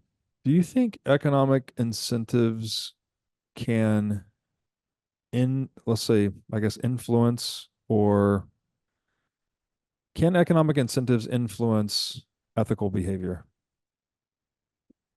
I mean, I think so, but a lot of times like you find like in relationships you find if you have like a kind of tit for tat approach like, "Oh, you let me do my workout this morning, so Right. like, then I'll take care of the kids." Like that doesn't tend to lead to a good relationship. Like Right. it doesn't make you feel good and it actually doesn't work that much because you end up with this kind of complex accounting structure between, two people who are supposed to be in love. So the one that works really well is generosity is that you just do things because you want your partner to be happy. Like Mm. whether or not it benefits you, it's just I want her to get to Mm. go to her yoga class and she wants me to get to go on meditation retreat, and so on. And the thing is, that's more like Bitcoin because it's infinite. Like there's no Yeah. the value of that, like tit for tat, it doesn't Right. grow. Tit for Right. tat is very, very finite. Like you run out of it really, really fast, and you don't feel love. You don't really feel loved. But generosity, it's like Bitcoin. It's Yeah. infinite. It has infinite capacity for Mm. growth because you never love it. Like when they say love is infinite, like what does that mean? Well, it just means the more you do it, the more you feel like doing it, and the more good Yeah. it has in the world. When you do nice things for people, it makes you feel great. You Yeah. can you can sleep great at night, like you don't have all these regrets and anxieties, and you have lots of energy to do more. So that's what I would say, to be very precise with Mm. love though, which is wanting others to be happy. It's not Mm. the normal definition. Love, wanting others to be happy, that is a much better foundation for a good relationship and I think for like an economy. So, and I'm not saying we shouldn't have the other things either. I do think, like I do think gas should be $100 a gallon, for example, and Mm. and things like it. And solar cells should be free, right? Like Mm. in Maui, my dad lives in Maui, and they're burning Russian oil. Like I had to change it, but it was like 80% powered by Russian oil Mhm. right before that war. But so the government there, it should be paying everybody to put solar on their roofs for free. Like Mm. that's the perfect long term, and it's our money, right? The Mm. government, it's just our money, our tax money. Yeah. We should give ourselves free solar energy on top of every house. It shouldn't only be to the wealthier people who can afford or have some sense of conscience or something like that. So I Mm. totally agree with you. It's both. You can have economic incentives, but like the long-term one, the one that really, really works is the ethical one. Ethics. That one's more like Bitcoin. The Uh, other one's more like fiat, I think. yeah. That's why I was Tit asking for tat's actually. like fiat, but love is like Bitcoin. Yeah. Yeah. This has some sort of game theory connotations too, right? I mean, you Yeah, tit for tat, that's a game yeah, theory yeah, strategy. But I yeah. guess one of the themes that we've returned to several times in this conversation is that rationality has its limits. Yes. We also need ethics or morals. And that's why I asked that question actually is whether or not economic incentives can inspire ethicality, because Bitcoin's interesting to me there. It's like what it obviously it makes theft and coercion less profitable, Hmm. right? It's just harder to steal. So could that actually persuade people to deal with one another in more ethical ways over time? I don't know. It's an open question, but it's I something. think in theory there are like for example, what if we were each allocated $1,000 like by our government, which means from ourselves? Mhm. Like what if every household was allocated $1,000 that they could give away? Right? Mhm. That's quite easy that's an economic incentive that would tend to promote generosity, Mhm. right? So I think absolutely. I think there's creative ways to make economic incentives towards moral behavior. And of course we already have them, but the more I think we incorporate ethics into every little decision Mm. we make, the better society we'll have. So, and we can think about, like I was just thinking about that in terms of generosity, but we can think of it in terms of any value. We have them now where like we promote like marriage is kind of promoted in a lot of ways in our society where it's a lot cheaper to be married, Yeah. the way that are like. So that's a good example of society promoting a certain value.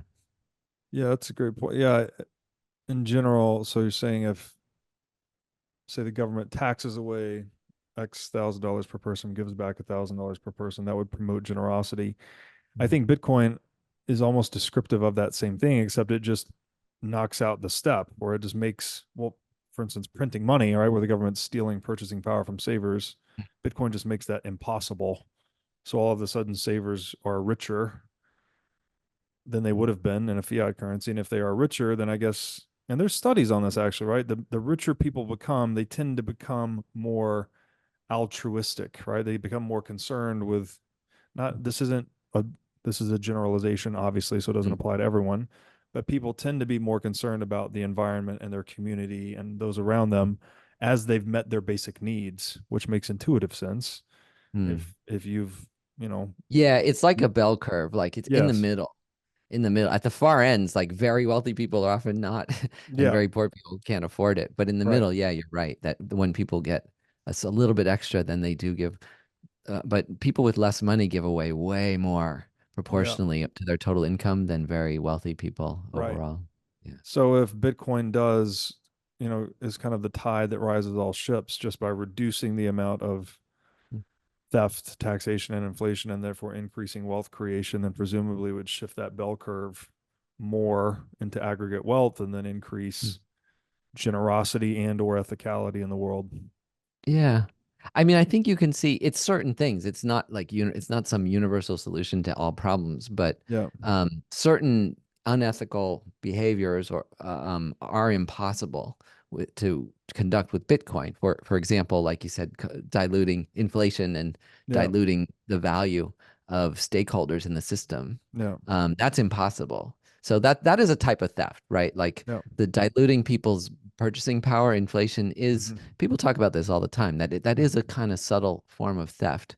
So it Absolutely. does, make it impossible to steal in that way. But of course, you can commit other crimes with Bitcoin. Sure. Way fewer crimes are committed with Bitcoin than fiat, by the way. Yeah. It's like 5,000 times less Of than course. fiat globally. Yeah. It's like 0.1% versus like 5.01% versus 5%. But still, you can commit crimes with Bitcoin. You can Mm. steal, you can rob, you can enslave, you can do really awful things, just like you can with any currency. But it has fewer of those things because it is so transparent. It's actually, you can trace every transaction. So it turns out, you really can track people down more than they expected because of the public blockchain. Yeah, and then if you hold it properly, I think it's damn near impossible to steal, actually. Like in a Yeah, multi-sig, multi-city, yeah, multi-person, absolutely. multi-sig. It's very hard to what they call the $5 wrench attack in Bitcoin, which Mhm. is coerce someone out of their Bitcoin. Very hard to Yeah. perform that attack successfully when Bitcoin is custodied properly. And you can't do that with anything else. You can't multi-sig dollars or gold. So it's very unique in that respect. And I think Hmm. that, I mean, it's all theoretical in the early days, but it seems like in my mind, if I play that out, well, you just lowered the profitability of those types of acts. Well, then people are just going to do them less because it's less profitable. Like it's all, Yeah. Yeah. And it's also just easier to use. Like, so I wanted to give £1,000 to a Buddhist center in London to be part of this like new renovation, a nice Mhm. project they're doing. But I said I want to give it to you in Bitcoin. It's like find a way to accept it in Bitcoin for for tax reasons. For also I want to Mhm. encourage you to like get your system set up. So it took them like a couple weeks, but finally they sent it to me. And then the person I sent it to was totally shocked when she got the money. She's like, "Whoa, that's it? Wait, it's there!" Like it's just. I said, "Yeah, it doesn't take like 6 days and go through your bank, and you Yeah. have to go sign and phone call and everything." Yeah. So it really is like, especially for people who work internationally, it is shocking when you Yeah. start using Bitcoin to transact the way it's just instantly, like you instantly make the transaction that are very, very difficult. So that fluidity is also very important. The bizarre amount of barriers and Yes. intermediaries and people just like the financial industry should not exist. It's a way of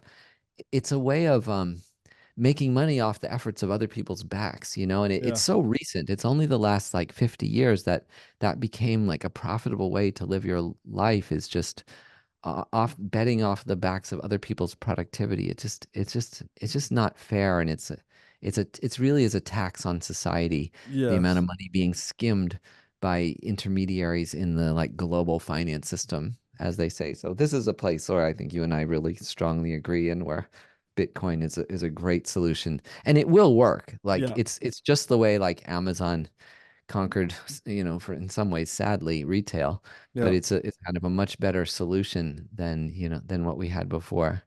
Um, so, Yeah, I think it's or a great point. Craigslist for advertising, where all you can advertise anything for free. Yeah. Yeah, I mean, there needs to be, obviously finance as an industry probably isn't going anywhere, but the amount of productivity that it's sucking out of the marketplace today is just abnormal because of, Mhm. well, I think the money printer and all of the, corruption and things that grow up around that. The fact that, and I've seen it change in recent years, right? You used to be able to just send a wire of your own money to another person and that's that, no problem. Now I send even a small wire and the bank's like, well, who is this? How long have you known them? What is it for? It's like, hold up. This is private property. Yeah, Why are you yeah, asking me questions about how I'm spending my money? Like you can see the encroachment of the financial system into the real economy, yeah. and it's And it's that's our very government. problematic. Yeah, that's the US government. That's all the like know your customer, which Sure. is a lot of good reasons for those laws. But I get it too. I send a couple wires, the last couple, and it's amazing. They call like, "Do you know this person? What's it Yeah. for?" It's like, yeah, Yeah. yeah, like Yeah. paying paying a bill. Yeah. It's, Yeah. but Exactly. it does feel a bit weird to have to explain your finances to your bank. And it wasn't like this a while ago. So, but all the Yeah. more reason why people will flow more towards Bitcoin, Exactly. because it really should. I do really it should be your right to conduct as long as it's legal and ethical, to conduct your business as you see fit without Exactly. having to explain it to someone at like Charles Schwab. Exactly. Exactly. Exactly. So if to the extent people want to conduct their business as they see fit is the extent to which they will eventually migrate to Bitcoin. Yeah. Um, I agree with that. Let me ask you one last, quite significant question. It's sort of the capstone to the whole conversation here. Um, through the lens of Buddhism, what is God? Okay, so obviously this is a question that a lot of people answer differently. Um, I am a bizarre person because I was come from a Jewish family. They converted to Christian Science, which let's not even go there too far in terms of what that is. It's a very small religion. But in that religion, we had a nice idea of God in Christian Science, which is that it's all the good things in reality. Like it wasn't an embodied God. That we had 7 synonyms for God. Um, Mind, spirit, soul, principle, life, truth, love. Like so, Mm, it was nice the way the Christian Science.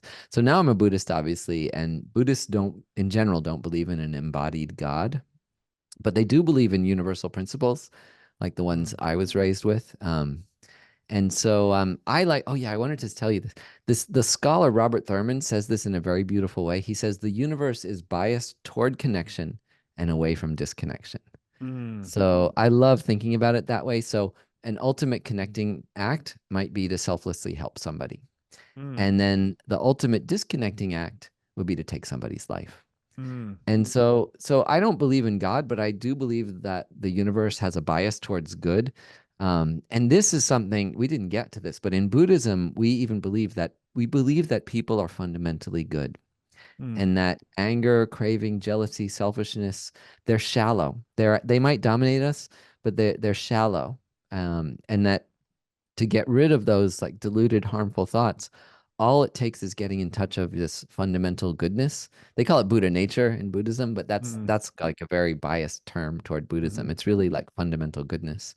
mm, And so they say if you just get in touch with how good you are at heart, then and how good everyone else is, even mm, the person you hate most and didn't vote for, mhm, then those disturbing delusions, as they're called, they just naturally fade away. So mm, Buddhism is actually quite hopeful at its heart, is that mm. people are fundamentally good. And if you just keep emphasizing that goodness and like conditioning it, thinking about it day to day, the disturbing thoughts will just fade away. You don't have to chase them away. They just evaporate. I think that's a And so, beautiful. Oh, sorry. yeah. No, no, no, go on. I was going to say that's a beautiful place to bring it to a close, unless you have something else you wanted to add.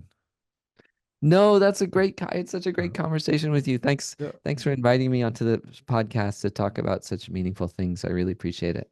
No, I really enjoyed it as well. Thank you for doing this.